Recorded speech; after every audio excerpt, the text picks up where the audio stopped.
Radhe Radhe. My channel में आपका स्वागत है। आज की इस वीडियो में आप सीखेंगे पार्शियल डिफरेंशिएशन और इस पर बेस्ड हम कुछ क्वेश्चंस करेंगे। तो सबसे पहले मैं आपको डिफरेंशिएशन क्या होता है इसको रिकॉल करवाती हूँ, उसके बाद हम पार्शियल डिफरेंशियल सीखेंगे। देखिए, अगर y एक फंक्शन है x का, ओके, और ये जो फंक्शन है ये कंटिन्यूस फंक्शन है, देन इसका जो डेरिवेटिव है, डेरिवेटिव dy/dx से हम डिनोट करते हैं y का विद रिस्पेक्ट टू x। तो ये कैसे डिफाइंड है? ये इस लिमिट के फॉर्म में डिफाइंड है, प्रोवाइडेड दिस लिमिट एग्जिस्ट। तो ये जो डेरिवेटिव है ये हमें क्या देता है? It gives the rate of change with respect to x, है ना।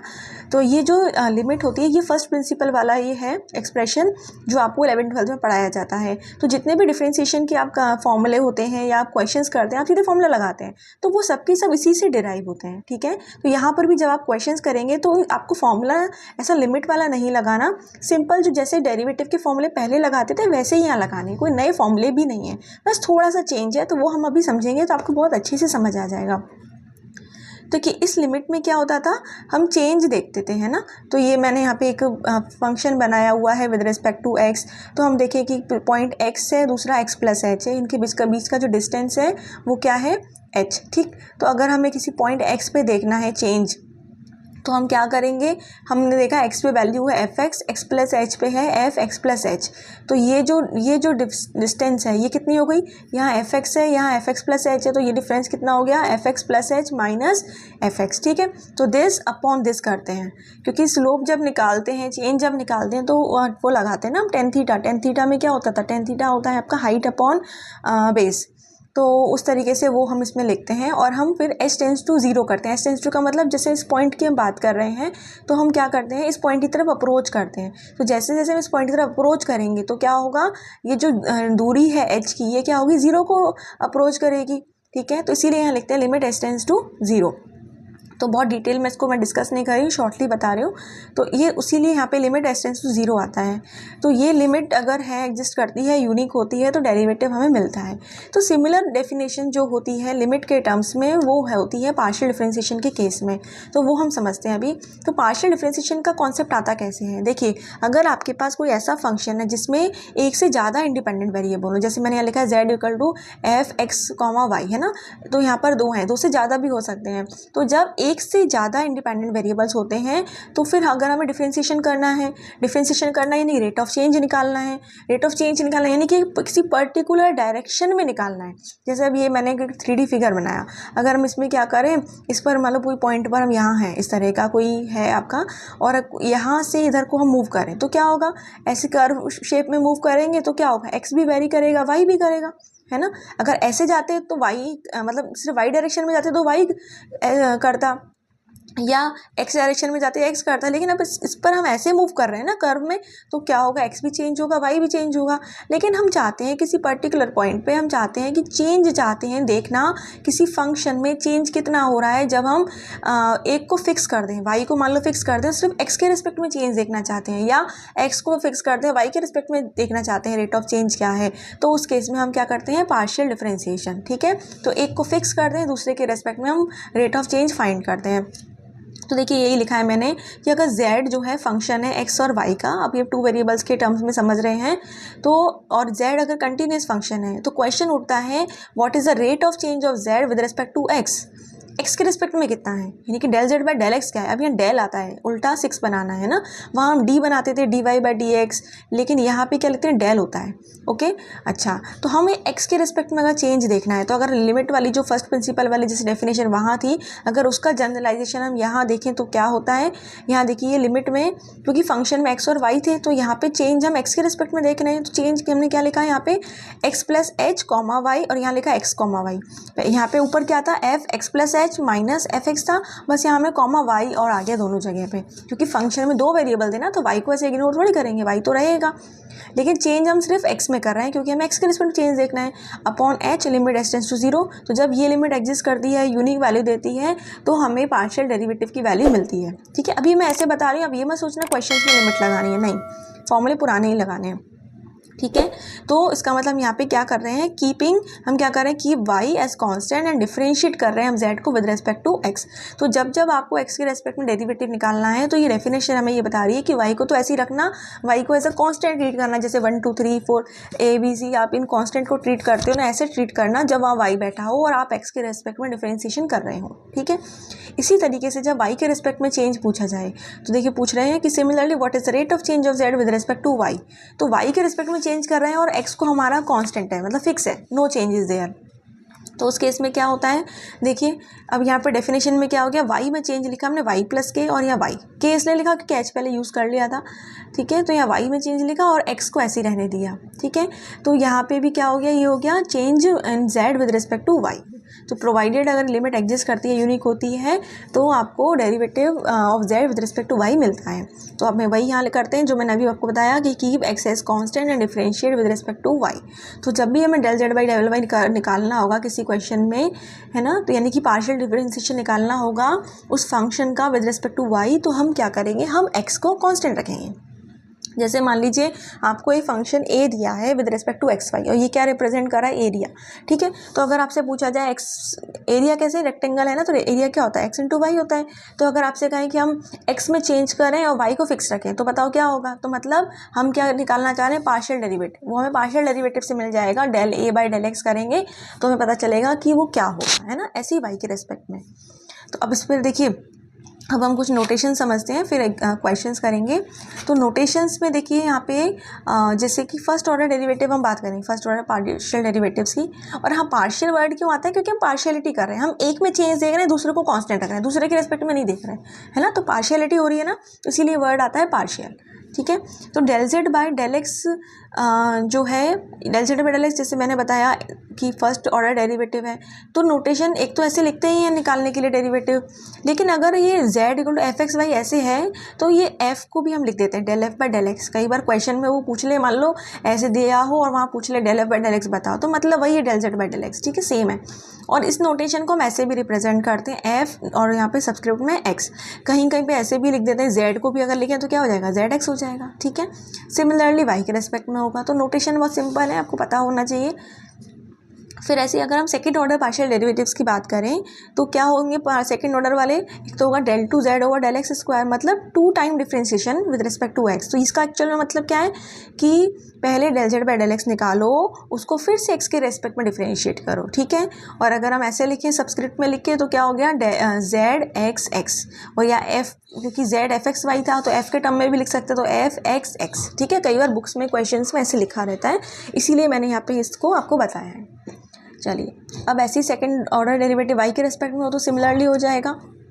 ये देखो, ये बहुत इंपॉर्टेंट है, ये लिखा है del two z over del x del y. तो ये क्या होगा, इसका मतलब ये है कि डेल बाय डेल एक्स किसका निकालना है, del z by del y का। तो पहले अंदर वाले को पहले ही निकालो, फिर यहाँ से del by del x operate करो। तो याद रखना, ऐसे अगर लिखा है और एक्स इधर है ना, तो ये बाद में ऑपरेट हो रहा है। ठीक है, ऐसे। तो अब इसको लिखते कैसे हम, तो पहले हमारे पास क्या था, वाई के रिस्पेक्ट में किया तो वाई अंदर, फिर एक्स के रिस्पेक्ट में करें तो एक्स बाहर। तो इसमें इस तरह से चलता है। ठीक है, इसमें यूँ होता है और इसमें इस तरह से डायरेक्शन में चलता है। ठीक है। ऐसे ही एफ के टर्म में लिखे तो एफ वाई एक्स। कई बार बुक्स में मिसप्रिंट या कुछ ऐसा होता है तो ये उल्टा लिखा होता है, आप ध्यान से करना। ठीक है। फिर नेक्स्ट है del two z del y del x. तो उसका मतलब क्या है कि डेल बाई डेल वाई कर रहे हैं किस पे, del z by del x. तो del z by del x को वाई के रिस्पेक्ट में डिफरेंशिएट किया गया। तो पहले क्या किया हमने, एक्स के रिस्पेक्ट में डिफरेंशिएट किया ना, तो इसीलिए हम क्या लिखेंगे, जेड एक्स, और फिर वाई के रिस्पेक्ट में तो फिर इसके बाद वाई। ठीक है। और इसको हम ऐसे भी लिखते हैं एफ एक्स वाई। ठीक। तो अच्छा, एक और बात की है ना, जैसे आप जितने भी इंजीनियरिंग में फंक्शंस यूज़ किए जाते हैं ना, उनके लिए ये सेम आता है। ठीक है। आगे मैं आपको एक क्वेश्चन भी कराऊंगी, उसमें भी आप देखेंगे सेम ही रहेगा ये, बट इन जनरल ये हमेशा हर पॉइंट पे ट्रू हो ये कोई ज़रूरी नहीं है। ठीक है। बट अभी आप जो भी फंक्शंस पढ़ेंगे ना, ये सब में सेम आएगा। चलिए तो अब हम क्वेश्चन डिस्कस करते हैं। देखिए, आपको एक फंक्शन दिया है u equal to a x square plus 2h x y plus b y square, और आपसे पूछा है ये सेकेंड ऑर्डर डेरिवेटिव्स निकालिए u के। तो सबसे पहले हम क्या करेंगे, फर्स्ट ऑर्डर डेरिवेटिव्स फाइंड करेंगे। तो हम पहले फाइंड कर रहे हैं del u by del x. तो एक्स के रेस्पेक्ट में डिफरेंशिएट करना है, तो आपको याद रखना है कि वाई को एज अ कांस्टेंट ट्रीट करना है। ओके, अब जैसे हम यहाँ पे डिफरेंशिएट करें तो उसमें तो सिर्फ एक्स है, एक्स स्क्वायर का क्या होता है 2x और a एज इट इज़। तो ये याद रखना, जैसे मैंने लिखा भी है कि अगर हम किसी फंक्शन को डिफरेंशिएट करें एक्स के रेस्पेक्ट में और इसी कांस्टेंट का मल्टीप्लाई हो रहा होता है तो क्या होता है, कांस्टेंट एज इट इज़ रहता है और सिर्फ फंक्शन का डिफरेंशिएशन होता है ना। तो वही हमने यहाँ किया, a as it is x square का 2x। फिर यहाँ पे करें एक्स के रेस्पेक्ट में, तो यहाँ पे y भी कांस्टेंट ट्रीट हो रहा है क्योंकि एक्स के रेस्पेक्ट में कर रहे हैं। तो 2hy कांस्टेंट है, एक्स का डिफरेंशिएशन क्या हो गया 1। ठीक है, फिर बी वाई स्क्वायर, इसमें एक्स है ही नहीं, ये पूरा का पूरा कांस्टेंट है और कांस्टेंट का डिफरेंशिएशन क्या होता है 0, तो इसीलिए इसका डिफरेंशिएशन क्या हो गया 0। तो हमें ये मिल गया। इसी तरीके से जब आई के रेस्पेक्ट में किया तो एक्स को कांस्टेंट माना, तो जब एक्स हमारा कांस्टेंट है तो ये पूरी टर्म ही कांस्टेंट है क्योंकि ए और बी तो ऑलरेडी कांस्टेंट है। तो जब कांस्टेंट है तो डिफरेंशिएशन 0 आ गया। यहाँ वाई के रेस्पेक्ट में करें तो 2hx तो कांस्टेंट है, वाई का डिफरेंशिएशन 1 हो गया, तो ये 2hx आ गया। ठीक है, फिर यहाँ पे हम y के रेस्पेक्ट में कर रहे हैं तो बी स्क्वायर का क्या हो गया 2y और b एज इट इज़। तो आपको del u by del y मिल गया। जब दोनों डेरिवेटिव हमें मिल गए फर्स्ट ऑर्डर के, अब हम सेकंड ऑर्डर की बात करते हैं। जैसे अगर हम फर्स्ट पहले ये डिफाइन कर रहे हैं del two u over del y del x, इसका क्या मतलब है कि del u by del x को y के रेस्पेक्ट में डिफरेंशिएट करो। ठीक है, याद रखना जो बाहर है उसके रेस्पेक्ट में बाद में उसको हम मतलब बाद में ऑपरेट करते हैं। तो जो अंदर है इसकी वैल्यू पता होनी चाहिए, तो हाँ हमें पता है, अभी हमने निकाली है तो ये वैल्यू यहाँ पुट कर दी। अब इसको हम डिफरेंशिएट कर रहे हैं विद रिस्पेक्ट टू वाई, तो इसमें वाई नहीं है, ये पूरा कांस्टेंट हो गया है वाई के लिए, तो इसका डिफरेंशिएशन 0 हो गया। इसमें वाई है तो क्या आ गया 2h। ठीक है, वाई का 1 हो गया। सिमिलरली अब डेल टू यू और डेल एक्स डेल वाई निकालें, तो डेल बाई डेल एक्स हमने बाहर रखा, अंदर क्या रखा del u by del y. ठीक है, तो डेल बाई डेल एक्स रखा, del u by del y की वैल्यू थी हमारे पास, वो हमने पुट कर दी। अब हम इसको एक्स के रेस्पेक्ट में डिफरेंशिएट कर रहे हैं तो क्या मिला 2h एज इट इज़ और एक्स का डिफरेंशिएशन 1। ठीक है, यानी कि ये रूल लग रहा है, तो ये हो गया 2h। यहाँ वाई की टर्म है, एक्स तो है ही नहीं, तो एक्स का नहीं है तो ये कांस्टेंट है, डिफरेंशिएशन क्या हो गया 0, तो क्या मिल गया 2h। ठीक है, फिर आगे नेक्स्ट क्वेश्चन देखते हैं। यहाँ पे आपको दिया है z equal to log x square plus x y plus y square, आपको शो करना ही, इसकी वैल्यू निकालनी है। तो इसकी वैल्यू निकालने का क्या मतलब है, फर्स्ट ऑर्डर डेरिवेटिव की वैल्यू निकालें और पुट कर दें LHS में, RHS ले आए। तो LHS के लिए हमारे पास ये डेरिवेटिव चाहिए, तो हमने del z by del x निकाला। अब आपको ये पता होना चाहिए कि लॉग एक्स का डेरिवेटिव क्या होता है जब उसका बेस e है, तो ये क्या होता है 1/x। ठीक है, तो log ऑफ इस क्या हो गया 1/this, मतलब जो भी अंदर है। अब उसको हम x के रिस्पेक्ट में डिफरेंशिएट करेंगे क्योंकि यहाँ पे del z over del x है, तो जब x के रिस्पेक्ट में इसको करें तो क्या मिलेगा 2x, इसका मिल गया आपको y क्योंकि x का 1 हो गया, इसमें x है ही नहीं तो 0 हो गया, तो ये टर्म आ गई। Similarly del z by del y निकाला हमने, 1/ करके इस टर्म को लिखा और इसको y के रिस्पेक्ट में डिफरेंशिएट किया तो ये आ गया। ठीक है, अब हमें ये प्रूव करना था तो हमने क्या किया, LHS में लेकर के LHS में दोनों की वैल्यू पुट कर दी। फिर इसको अब देखो डिनोमिनेटर तो सेम है तो ये एलसीएम लेंगे तो यही आ जाएगा, ऊपर मल्टीप्लाई करे ऐड वगैरह किया तो आपको ये मिल गया। ये आपके अंदर जो टर्म बची, क्योंकि ये 2 टाइम हो गया, इन दोनों में ऑलरेडी 2 है तो 2 कॉमन हो गया, ये कैंसिल हो जाएगी टर्म और आपको क्या मिल गया 2, तो 2 ही तो हमें लेके आना था। ठीक है ना, तो इस तरीके से प्रूव हो गया, तो बहुत ईजी है। अब मैंने इस वीडियो में बहुत छोटे छोटे क्वेश्चंस लिए हैं, कई बार ऐसे क्वेश्चंस पे आते हैं और थोड़े से बड़े क्वेश्चन मैं नेक्स्ट वीडियो में कराऊंगी। चलिए नेक्स्ट क्वेश्चन देखें। अगर आपको दिया है f इक्वल टू, ये टर्म दे रखी है, मतलब फंक्शन दे रखा है और आपसे पूछा है इसकी वैल्यू निकालो, मतलब किसकी 1/this 1/this, तो ये क्या करना पड़ेगा हमें, और पॉइंट भी दे रखा है तो सिंपल क्या करना है, f के ये दोनों डेरिवेटिव निकाल लेंगे। ठीक है, और उसमें 1/ कर देंगे और ये और पुट भी कर देंगे, या पहले हम जो ये निकालेंगे ना वैल्यू उसमें x और y की वैल्यू पहले पुट करके फिर इसमें पुट कर दो, वो भी कर सकते हो। ठीक है, तो देखो हमने यहाँ पे कैसे किया है, इसमें f ये लिख लिया हमने, del f by del x निकाला, x के रिस्पेक्ट में किया तो x क्यूब का क्या हो गया 3x²।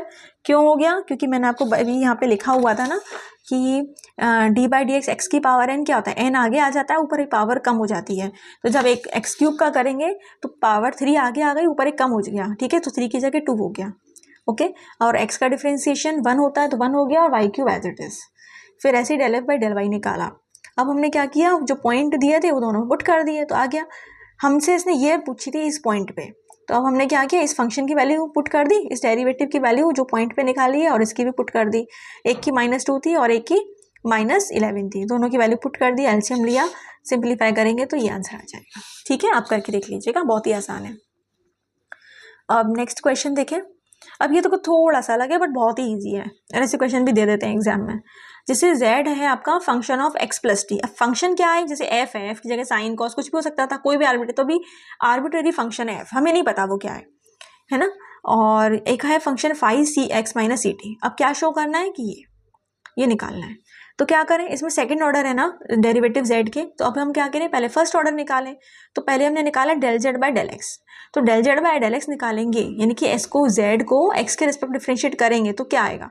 जैसे मान लो साइन होता है यहाँ पे, सपोज कर लो कि आपके पास sine x plus c t होता, तो आप क्या करते, साइन का आप लिखते cos x plus c t, है ना। साइन का कॉस क्यों लिखते हैं, क्योंकि साइन का डेरिवेटिव कॉस है ना। साइन एक्स का कॉस एक्स होता है, तो आप साइन की जगह कॉस रखते हैं, फिर इसके बाद आप इस एक्स वाली टर्म मतलब एक्स प्लस सी टी को डिफरेंशिएट कर दे तो 1 आ जाता है, ठीक है। अब यहाँ एफ है, यहाँ साइन का डेरिवेटिव कॉस होता है आप जानते हो, बट एफ का डेरिवेटिव क्या आप नहीं जानते ना, तो आप क्या लिखोगे एफ डैश और whole function as it is bracket, जैसे इसमें भी तो हमने एज इट इज रखा ना, यहाँ पे भी यही करेंगे। एफ से तो एफ डैश बन गया, ये ब्रैकेट वाली टर्म एज इट इज आ गई। अब फिर जैसे हम इस अंदर वाली टर्म को डिफरेंशिएट करके इनटू में लिखते थे, यहाँ पर भी लिखेंगे, तो क्या मिलेगा हमें, एक्स का डिफरेंशिएशन 1 और टी का तो 0 हो जाएगा, क्योंकि हम तो एक्स के रिस्पेक्ट में कर रहे हैं, ठीक है। ऐसे यहाँ पे देखो फाई का डिफरेंशिएशन क्या हो गया, फाई डैश, अंदर वाली टर्म हमने ब्रैकेट एज इट इज रख दी और इनटू 1, क्योंकि यहाँ पे भी एक डिफरेंशिएट करेंगे इस अंदर वाली टर्म को, तो क्या आएगा 1, ठीक है। बट हमें तो क्या करना था, सेकेंड ऑर्डर डेरिवेटिव निकालना था, तो एक और बार डिफरेंशिएट कर दें, तो एफ इस एफ डैश वाले टर्म को किया तो एफ डैश का क्या हो गया, एफ डबल डैश हो गया, ये टर्म एज इट इज, फिर अंदर वाले टर्म को किया तो 1 आ गया। सिमिलरली हमने इसके लिए किया।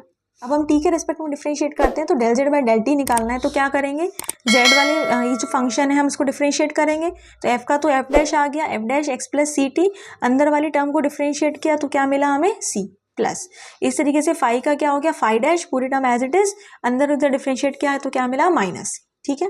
फिर दोबारा टी के रेस्पेक्ट में डिफरेंशिएट किया तो एफ डैश से एफ डबल डैश हो गया, एक और सी आ जाएगा बाहर तो सी स्क्वायर, ऐसे यहाँ पे एक और माइनस सी का स्क्वायर आएगा, तो माइनस सी का स्क्वायर तो सी स्क्वायर ही होता है, तो कॉमन ले लिया, हमें ये मिला, ठीक है। अब हमें क्या दिखाना था, हमें दिखाना था कि ये इन दोनों में ये रिलेशन है दोनों डेरिवेटिव्स में, तो जब हमने सी स्क्वायर कॉमन ले लिया तो ये टर्म बची अंदर, और ये वही टर्म है जो यहाँ पे थी del two z over del x square में, ठीक है। तो अब हम क्या कर सकते हैं, इस पूरे की जगह लिख दिया हमने del two z over del x square, ठीक है। तो हमारे पास ये प्रूव हो गया कि ये रिजल्ट ये आ गया हमारा, तो यही हमें दिखाना था, ठीक है। तो इस तरीके से हमने इस क्वेश्चन को पूरा कर लिया। चलिए अब आपके सामने कुछ क्वेश्चंस हैं पार्शियल डेरिवेटिव्स के, इनके आंसर्स भी दे रखे हैं, प्लीज़ आप इनको सॉल्व करिएगा। वीडियो अच्छा लगा हो तो लाइक शेयर कमेंट जरूर करें, और इन क्वेश्चन को सॉल्व करके बताएं कि आपका आंसर आया या नहीं आया, ठीक है। दोस्तों के साथ शेयर करें जिससे उनकी भी हेल्प हो सके। Take care, wish you all the best, Radhe Radhe.